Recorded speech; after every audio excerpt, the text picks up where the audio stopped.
Nigerian woman who is into politics is an intellectual woman, is a capacity woman.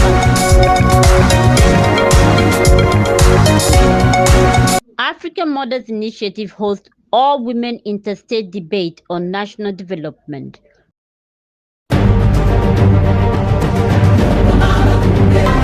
All roads led to the Rotunda Hall of the Federal Ministry of Foreign Affairs, Abuja, on Friday, July 24th, 2026, for the all-women interstate debate organized by the African Mothers Initiative.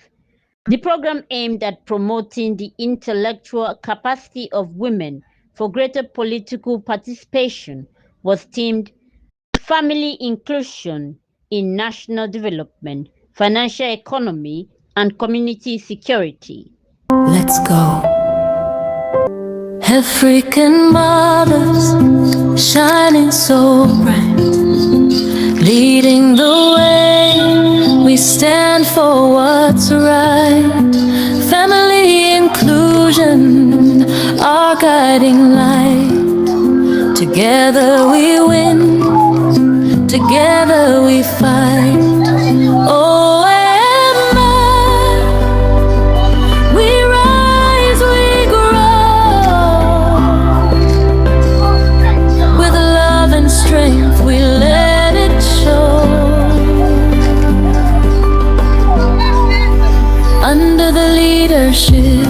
bold and strong, Mrs. Margaret Impanem, leading on a vision of hope, a heart so true. Empowering women in all we do. Under the leadership, bold and strong, Mrs. Margaret Impanem, leading on a vision of hope, a heart so true.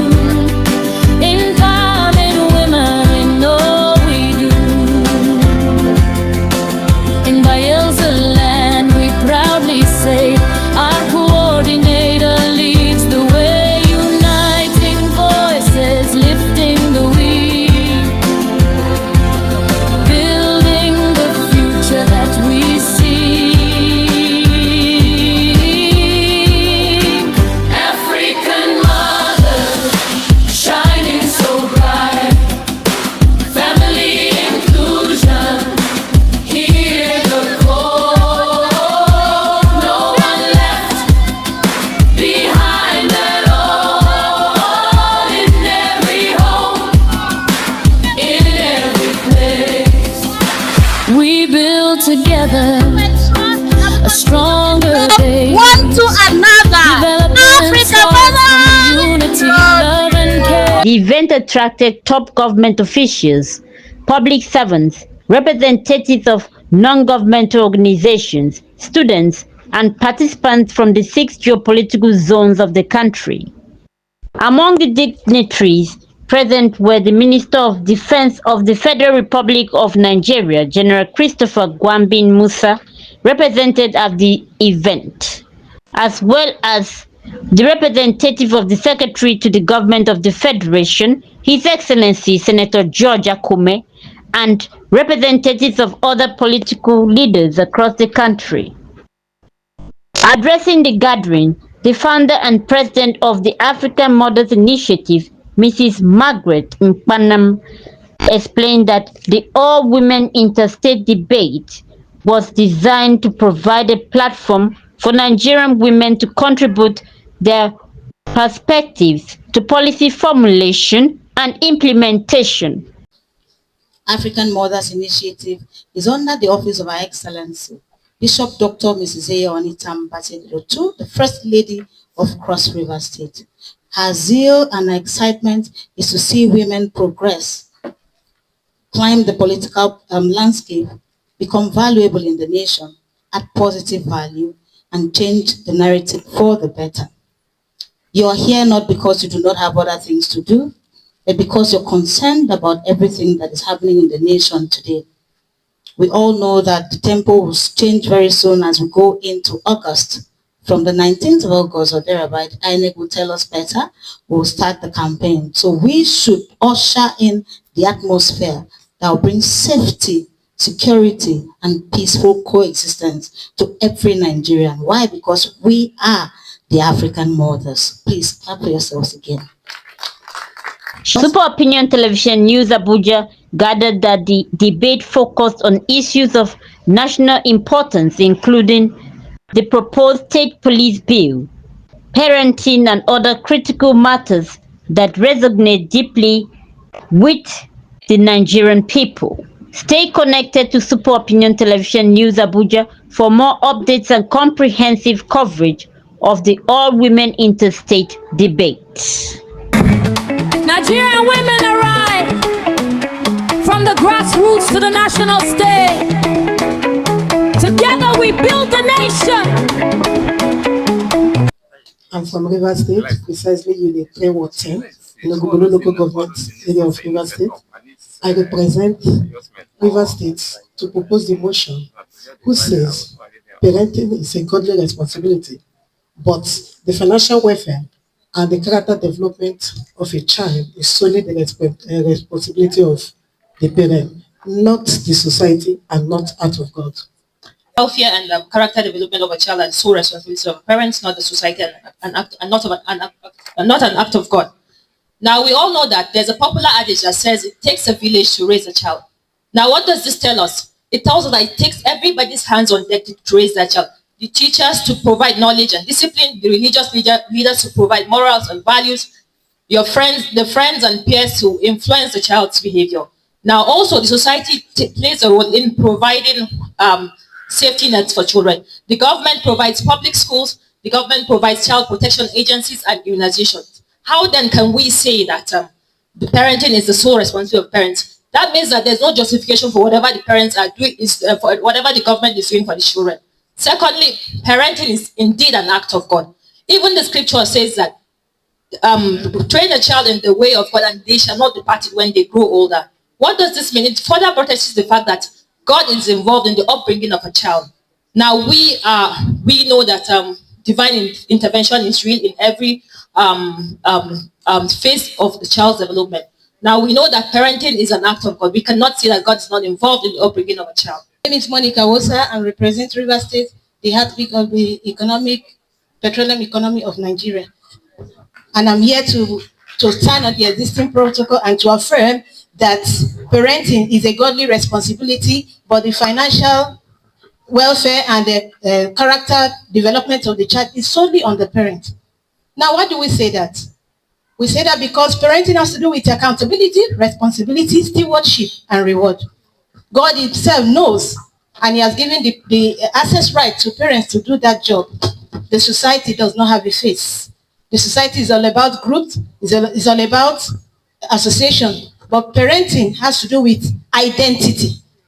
And because there has to be a reward, God himself excluded himself from it after giving the seed to the parents to sow. At the end of the day, you are supposed to give account of what God has given to you. Honorable Christian Alkali from Niger State. I'm here to oppose the motion which says that parenting is a godly responsibility, but financial welfare and character development of a child is a sole responsibility of a parent, not society or not an act of God. I stand here very happy to oppose this motion in this way. A child does not grow in isolation. You can all agree with me. Ladies and gentlemen, the word sole responsibility given to a parent is a wrong idea. The parent alone cannot take care of the child.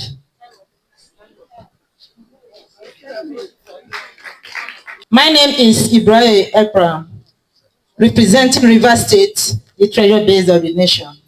I am here this afternoon to propose the motion which says parenting is a godly responsibility, but the financial welfare and character development of a child are the sole responsibilities of the parent, not society, and not an act of God. With the following, I can tell you that parenting is a godly responsibility because parents are representative of God here on earth. God plays a major role in shaping the life of a child. And most of us, we forgot one thing. If a mother gave birth to a child and they died at that spot, who takes care of the child? Is it not taken to the government, the orphans, the orphanage homes? We have government provides orphanage home because of the orphans, and they take care of our kids. Like yesterday, I have an issue. If this program was made yesterday, I wouldn't have been here because my child was kidnapped, and fortunate for me, the police were involved and they helped me in rescuing my son. Then is it not the government too? It's still the act of the society that supported it. If not for them, I wouldn't have been here today. Allow me, Adeojo Promise, proudly representing Nasarawa State, and I rise with passion to talk about responsible parenting, produce a safe society, responsible citizens, and capable leaders. Therefore, it is right to hold the family unit accountable for a corrupt society. Permit me to begin with these wonderful words. The destiny of a nation is shaped around the dining tables of its homes. Before a nation becomes prosperous or corrupt, the family first shapes the character of its people. Responsible parenting is more than providing food, clothing, shelter. It is intentional teaching of honesty, discipline, integrity, honesty, accountability, and patriotism. Therefore, the family is the smallest unit of a society. Therefore, the quality of our society depends on the quality of our families. Before meeting teachers, community leaders, a child had already learned values from the parents. Frederick Douglass once said, "It is easier to build strong children than to repair strong men." Therefore, parents are not merely raising children, they are raising future citizens. Secondly, responsible parenting builds a safe society. Crime does not suddenly appear on our streets. They start from home. It begins from where crime does not, concern any parent. It begins with discipline, honesty, empathy when they are neglected at home. Chinua Achebe once said, one of the truest tests of integrity is its blunt refusal to be compromised. When homes teach this integrity, communities become safer. And thirdly, responsible parents produce responsible citizens. Citizens are not manufactured by government. They are not. They are produced by families. President, ladies and gentlemen, I'm here from Cross River, Mrs. Duke. My name to oppose the position that says responsible parenting produces a safe society, responsible citizens, and capable leaders. Therefore, it is right to hold the family unit accountable for a corrupt society. I stand here to strongly oppose that motion. While I agree that responsible parenting plays a vital role in raising responsible children, it is both unfair and inaccurate to conclude that families should bear the blame for a corrupt society. Firstly, corruption is a societal problem, not a family problem alone. I didn't say family is not also responsible, but it is not solely only on family. A person's character is shaped not only by the home, but also by school, friends, religious institutions, the media, workplaces, and the government. If this institution promotes dishonesty or fail to punish wrongdoing, corruption will thrive regardless of the values taught at home. But these children acquire so much knowledge so that they toward their parents. For instance, Yahoo, where is it in the family upbringing? The society inculcated this on the children. They won't blame them. They want to hammer and be among their peers. We say our children shall be greater than us. And how would you say parents should be held solely responsible? Now, collective responsibility is more effective than blaming families. All of us seated here are collectively responsible for society upbringing of our children. And so we cannot say the parents should be solely responsible. I hope with these 3 points of mine, I'm able to tell you strongly that we are all involved in parenting that produces a safe society for our children. Thank you. I'm here to propose a motion which says parenting is responsible to deserve a safe society, a citizen, and capable leaders. So it is right to hold a family unit accountable for a corrupt society. Treasurer Suko from Bakassi local government of Cross River State, the People's Paradise. Here to oppose the motion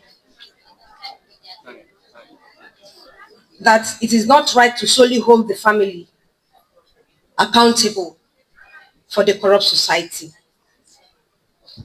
A lot of us in the family communicate wrongly to our children. If there's proper communication, the values instilled in them. Let's go on break. Shortly we'll come back. Still on African Mother Initiative Debates 2026 2.0.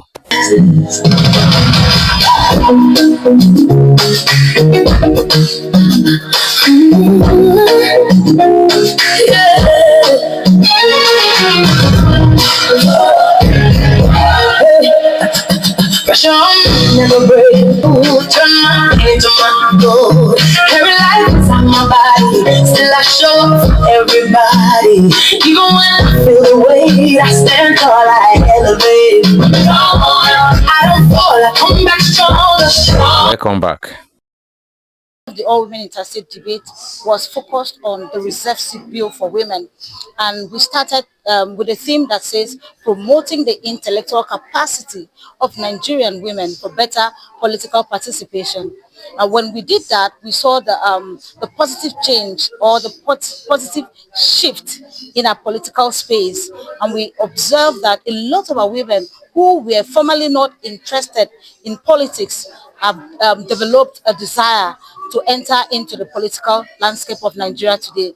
We've observed a lot of our children who had been seeing their political mothers as perhaps in some note irresponsible, change their mindset and believe that the Nigerian woman who is into politics is an intellectual woman. Well, we have about 4 indices: logic, delivery, argument, time management. Okay, ma, also a sponsor, right? Okay, beyond funding this event, what lasting change do you expect your sponsorship to create for women and families? Well, if you look at it, the one that really caught my attention is the one that pertains to the family being responsible for the individual a person becomes. And I was particularly impressed by the argument of the lady from Nasarawa State, where she quoted both the Quran and the Bible as saying, indicating that the responsibility of nurturing a child rests on the parents, the society, and even the government, by providing the enabling environment for these children to grow. Sit behind and enjoy the music interlude at the moment. Still on the African Mother Initiative 2.0 2026. Are you?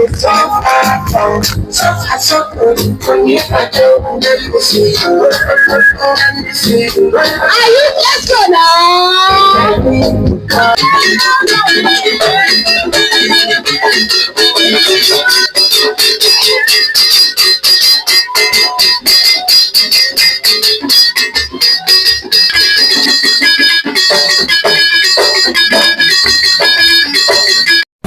I want to start by saying that our womb, women, are blessed.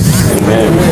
I say your womb will be blessed. Amen. No woman will want to have a child that you will regret having tomorrow. Amen. Yes. And so, with the debate we are having here, though it is called a debate, but I want to believe that every one of us, we all know the right and the wrong.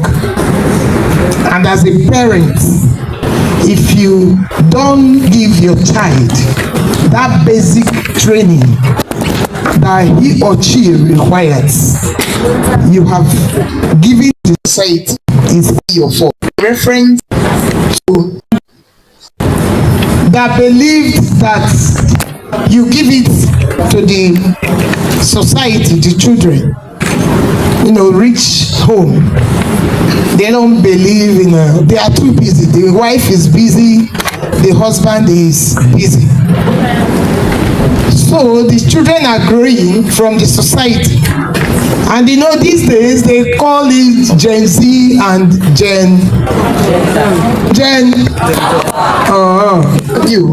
you must provide it for them. And so these children, the parents have been taking them outside the country. They were born in US, they grew up there, but the man decided to bring them back to Nigeria. Maybe, one of those two reasons. And then the life they grew up to. I'm talking about those who want to bring in legal, is it legal or rule or whatever? Yeah. With due respect to everyone. And those children came into Nigeria, and then they want to continue the life they were living over there. And then on one day, they asked the father that they need to go back to US. And the man said, yes, you travel. You people will travel, but just give me a little time. Let me gather myself. And then this boy went to the club, asking for money. The father said, there's no money. And then he went to club, came back with two girls, two ladies, Gen Z.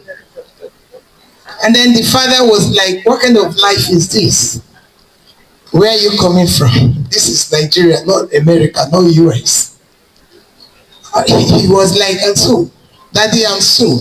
These are the kind of children that when they wake up these days, they don't greet their parents. They use leg to wake their parents up. Daddy wake up, it's morning. Daddy, what's up? And then he asked the dad, so what do I do? What's your problem? And the man, little did he know that was going to be his last day on earth. And because he came in with two girls, he wants to prove, he wants to show that he's a big boy. Just a little argument between him and his dad. He entered into kitchen, carried a bottle. Just behind my house, he broke the bottle and shook the father. He shook in the first one. He felt the man is still breathing. He shook the second one, your son. And he gave him the third one. And the man fell down. Before he could rush him to the hospital, he died. Those are the societies, the Gen Z and the Gen Alpha that we're talking about. We all know the right thing to do. And may God help us. God will help us. Thing that is on the pipeline, but it's a what I have observed, we all know that it's a debate actually, but we all know the right thing to do. And children from home must have this parenting training, especially when, from the beginning, like someone said, which that the Bible says, train up a child in the way that he or she will grow, that when he grows, he will not depart from it. So a responsible parent should have responsible children, and we will have responsible society. So the debate is okay, but I think we should do more, the parents should do more, and why the society will do the rest. That's my point. Thank you very much.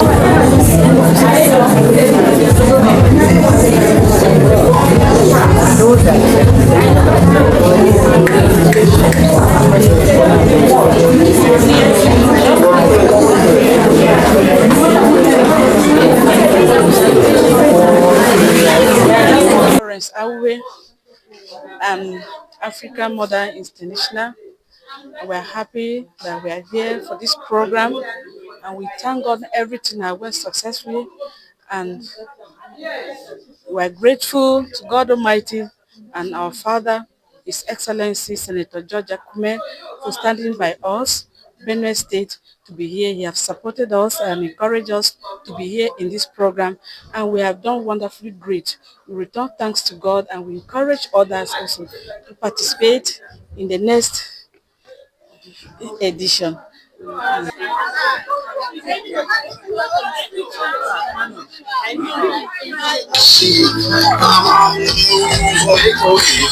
Stand up for the champions, for the champions. Stand up, stand up, stand up for the champions, for the champions. Stand up for the champions, for the champions. Stand up, stand up, stand up for the champions, for the champions.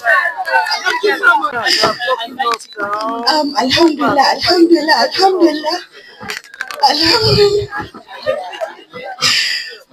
First, I would like to extend our special gratitude to our father, an achiever, the best governor of the year, the best governor in Nigeria, and the best governor in Africa, His Excellency Alhaji Abubakar Yusuf, the Executive Governor of Kano State, for ensuring we have a coordinated state, for ensuring that we are well taken care of.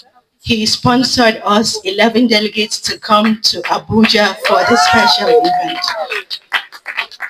And I extend another special gratitude to the First Lady of Kano State, Hajia Mariam Abubakar Yusuf, for unifying the women of Kano State from diverse groups under one umbrella. Thank you, Your Excellency, Ma. And I extend another special gratitude to our debaters and our delegates. Thank you. The days of hard work. I would share a brief story to you. We have prepared for this because in Kano we take everything serious. The moment we received the letter from her, from Mrs. Margaret, the founder of this initiative, we took it. His Excellency forwarded the letter to me, and we took it very seriously. We had days and nights of preparation. Rehearsals, we had rehearsals this morning, 5:30, we had rehearsals yesterday, 10 p.m. at night.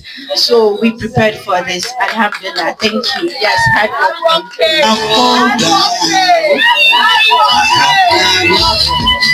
For the champions, for the champions. Stand up, stand up.